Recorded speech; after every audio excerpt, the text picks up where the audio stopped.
Labas, sveiki. Kažkam nauja diena, kažkam nauja bėda. O štai jums vėl 3 šviežus horoskopai. Tiesiai iš mano lūpų. Jautis. Tai geras laikas stabtelėti ir apmąstyti savo kelią. Nebijokite abejoti savimi ir savo pasirinkimais.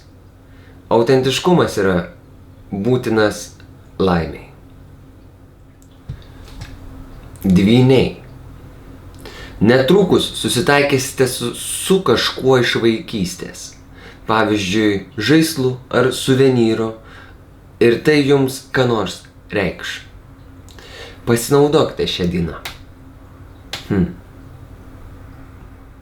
Vėžys. Būkite drąsūs ir susidurkite su savo baimėmis. Niekada nežinai, kokie nuostabūs išgyvenimai tavęs laukia kitoje baimės pusėje. Likite su manim ir kitą dieną. Blagadariu, seni. Nerūkyk per daug žolės. Davai.